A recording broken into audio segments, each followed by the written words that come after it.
자, 저희가 지난 금요일 방송 때 속보로 전해드렸던 정말 주말 내내 대한민국을 충격으로 몰고 넣었던 사건입니다.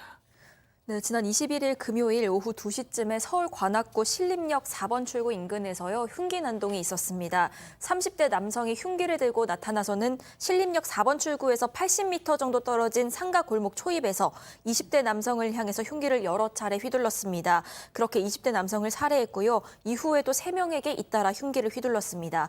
범행 뒤에는 뒷짐을 지고 여기저기 걸어다니거나 뛰어다니는 모습이었습니다. 이렇게 1명을 살해하고 3명이 다쳤는데 다친 부상자 중에 1명은 치료받고 퇴원했지만 나머지 1명은 중태에 빠졌다가 고비만 넘긴 상황입니다. 아직 위중한 상태라고 하고요. 피해자 4명 모두 이 가해 남성과 일면식도 없는 것으로 조사가 됐습니다. 자, 승 의원님. 네네. 그냥 설명해 주시죠. 사실 지금 이 상황을 보면 아까 뒷짐지고 뛰어가는 모습도 뒷짐지고 걸어가는 모습도 이해가 안 되는 것이고 저 모습 직전에 어떤 일이 있었는가 하면 또 다른 그러니까 한 사람을 살해하고 난 다음에 또 다른 사람을 살해하려고 공격하다가 옆에 있는 친구가 그 사람을 저 사람을 밀어가지고 가까스로 그런 어떤 그 살해 그러니까 그 공격하는 현장을 좀 멈출 수 있는데 지금 보시면 아시겠지만 갑자기 지금 저런 상태에서 사람을 공격하고 있는 모습이 지금 보이는 겁니다.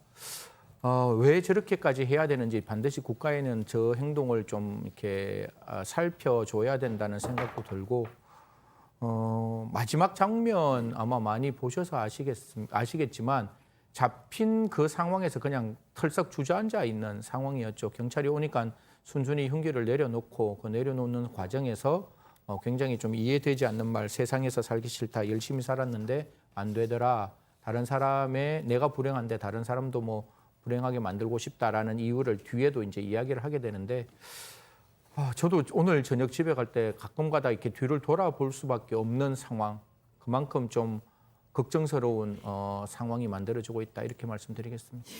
이자가 조 씨입니다. 네. 조모 씨. 저희가 참 저런 짓을 벌이는 사람의 신상에 대해서 아직까지도 수사 당국이 공개하기 전까지는 알지도 못하고 이걸 발설해서도 안 된다는 이 현실. 저희가 신상 공개 문제에 대해서 지속적으로 얘기하면서 문제 삼았던 바로 그 부분인데 자, 뭐가 됐든 조 씨 사는 곳은 인천인데 범행은 신림동에서 벌였습니다. 사실 좀 황당합니다. 이 조 씨 말씀하셨던 것처럼 어렸을 때 이제 부모님을 잃고 지금 이모랑 인천에서 둘이 살고 있다고 하는데 이 조모 씨하고 관련 있는 장소가 인천하고 또 하는 금천구가 또 있습니다. 거기 이제 본인의 할머니가 살고 있다고 하는데 그럼 지금 이 범행을 저지른 신림동하고는 관련이 별로 없죠. 그런데 그 범행을 저지른 당일도 금천구 할머니를 보고 이쪽에 와서 범행을 저질렀다고 합니다. 그 이유가 뭐냐? 본인이 과거에 친구들하고 신림역 인근에서 술을 좀 많이 먹었는데 여기에 사람이 참 많더라. 그러니까 본인이 범행을 저지를 대상이 많은 곳, 사람이 많은 곳이라 이곳을 택했다라는 게 이 조 씨 얘기입니다. 소장님, 이자가 흉기를 훔쳐서 범행을 벌였는데 네. 보니까 명백한 계획 범죄예요. 네, 그렇죠. 일단 뭐 보통 사람들이 20cm에서 30cm짜리 흉기를 우연히 그냥 가지고 다니다가 우연히 뭐 그냥 그렇게 우발적으로 누군가한테 사고를 저지르지는 않죠. 그러니까 20에서 30cm 되는 흉기를 금천구에 있는 한 마트에서 훔쳤다고 합니다. 값을 계산하지 않았고요.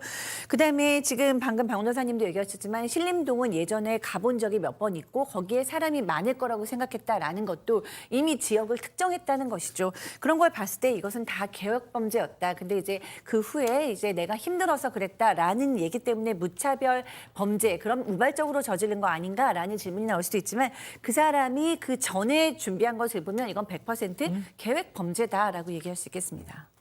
경찰이 야, 너 도대체 왜 이런 거야? 물었더니 이렇게 얘기를 했습니다. 체크포인트 짚어보죠. 남도 불행하게 하려고 저 짓을 벌였다는 겁니다. 취재진이 당신 불행하다고 말한 게 맞냐? 이렇게 질문을 했대요. 거기에 대해서 또 답을 했습니다. 영상 직접 보시죠. 어떤 점이 좀 그렇게 불행하셨는지 여쭤봐도 될까요? 그냥 저의 모든 게 예전부터 너무 안 좋은 상황에 있었던 게 제가 너무 잘못한 일인 것 같습니다. 아니, 저는 그냥 쓸모없는 사람이 죄송합니다. 자, 소장님. 네. 그냥 말씀해 주세요. 제가 진짜 너무 제가 솔직히 방송 중에 욕할 것 같아요, 진짜. 네, 제가 그 상담을 하시는 분들 중에서도 이제 우울증이나 불안증이 있으신 분들한테 물어보면 그냥 내 능력만큼 사회가 알아주지 못해서 우울하고 불안하다 뭐 이런 분들 얘기 있어요. 근데 이제 이런 고통이나 괴로움은 사실 누구나 다 정도의 차이는 있겠지만 내가 인정을 받지 못해도 또 나는 이렇게 뭔가 대우를 받지 못하는 것 같아서 괴롭다라는 생각을 하죠. 그럼에도 불구하고 열심히 사는 사람들이 이 땅에는 너무나 많습니다. 그래서 내가 불행했기 때문에 남들도 불행하게 하고 싶어서 살인을 저질렀다? 도리어 도저히 용납될 수 없는 말을 한 것이고요. 어쨌든 이 사람은 지금 전과만 총 17회가 있습니다. 소년부 송치, 그러니까 미성년자였을 때 14건이 있고요. 성인이 된 다음에도 폭행 전과가 3번이에요. 3번이에요. 3번입니다. 그러니까 이것도 얘기를 해보면 그냥 술집에서 술을 먹다가 뭐 옆에 있는 사람들과 뭐 그냥 시비가 붙었는데 소주병을 깨서 그 사람을 공격한 것. 그다음에 뭐 말리는 종업원에게도 뭐 소주잔으로 공격한 것. 그리고 맥주잔으로도 다른 종업원의 배를 그다음에 이제 때린 혐의. 이런 것들로 굉장히 좀 폭행적이고 공격적인 사람임을 알 수 있습니다.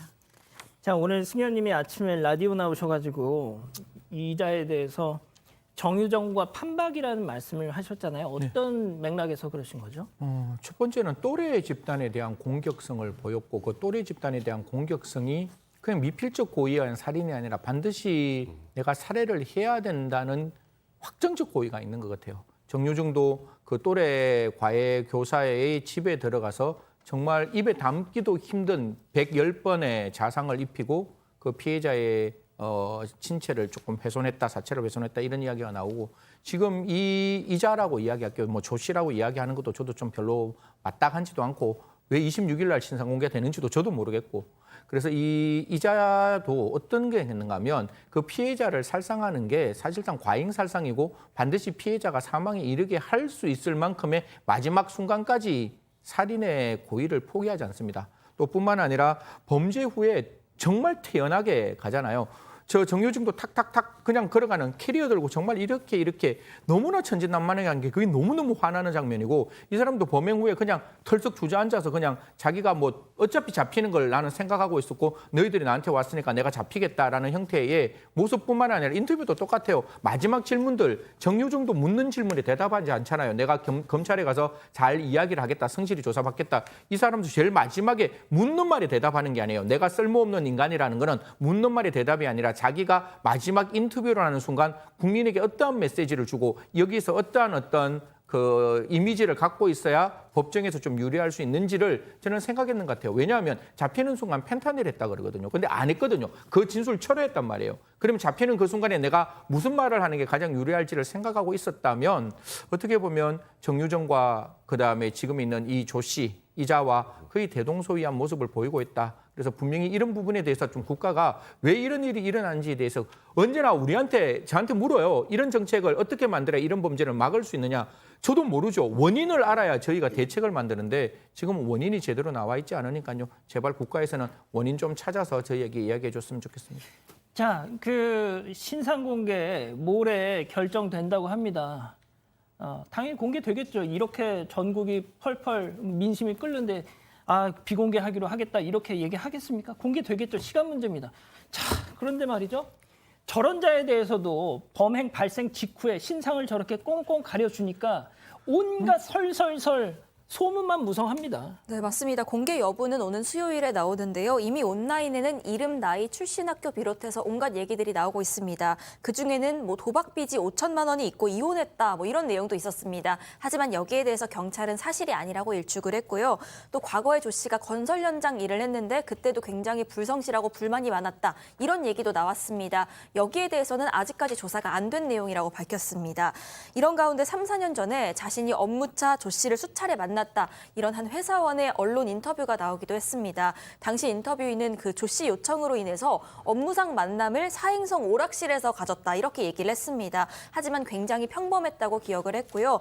그 오락실 직원들에 따르면 평소에도 조 씨가 그 사행성 오락실에 굉장히 자주 드나들었다고 한다. 이런 얘기까지도 나오고 있는 상황입니다. 지금 우리 가족 여러분들이 그러세요. 이 사건이 지금 신상 공개 여부를 고민할 사건이냐고요. 예? 이게 누구 허락 받고 공개를 한 해 만에 이럴 문제냐고요, 이게. 예? 아 진짜 저희도 너무너무 답답하고 미치겠어요, 진짜. 자, 백 변호사님. 네. 유족들이 결국 청원을 올렸습니다. 네, 맞습니다. 사형시켜달라는 겁니다. 그러니까 일단 이 피해자의 사촌이라고 밝힌 분이 국회 국민청원 게시판에다 글을 올린 건데 이 피해자가 지금 20대잖아요. 근데 어린 나이에 이제 부모님이 암으로 돌아가시고 중학생 동생 돌보면서 대학 때도 본인이 과외해가면서 이렇게 동생까지 다 건사하던 그런 굉장히 모험생이자 건실한 청년이었다라는 얘기와 함께 이 신림동에 간 이유도 생활비를 조금이라도 줄이기 위해서 좀 저렴한 원룸을 알아보러 부동산에 갔다가 지금 부동산 앞에 있다가 다른 부동산에 가보려고 또 하다가 저렇게 황당하게 안타까운 범행을 당한 거라는데요. 지금 보시면 아시겠지만 아까 완전히 무방비 상태로 10여 차례 이상 칼로 공격을 당하기도 했고요. 안타깝게도 22살 나이에 세상을 떠났고 그 동생, 저 피해자의 동생은 부모님과 함께 형도 지금 잃어버린 상황이 된 겁니다. 갱생을 가장해서 피의자가 또 반성하지도 않는 반성문 쓰면서 감형받고 사회에 나올까 봐 두려움이 매우 크다. 교화되고 개선될 여지가 있다며 기회를 또 주지 않았으면 좋겠다. 가장 엄중한 벌인 사형이 선고될 수 있도록 다시는 저런 악마가 사회에 나올 수 없도록 국민 여러분들의 많은 관심을 부탁드린다라는 엄벌 청원을 올린 겁니다. 자, 유족들은 지금 사형을 선고해달라고 청원 글을 올리신 거예요. 제가 방송에서 사형 이런 얘기를 하면은 어떤 분들이 저한테 항의 메일 보냅니다. 왜 방송에서 네 생각을 그렇게 함부로 얘기하냐고. 아니, 엄연히 말이죠. 형법에서 최고형으로 정하고 법정 최고형으로 있어요, 사형이. 그걸 지키지 않는 사람들이 문제지 하자고 하는 사람이 지금 문제입니까? 예? 아, 제가 이런 사건만 제가 나오면 제가 너무 흥분을 해서 제가 질문을 일부러 아낍니다. 진짜 막 방송 중에 실수할까 봐요. 네? 일단 계속 지켜보겠습니다. 정리하고요.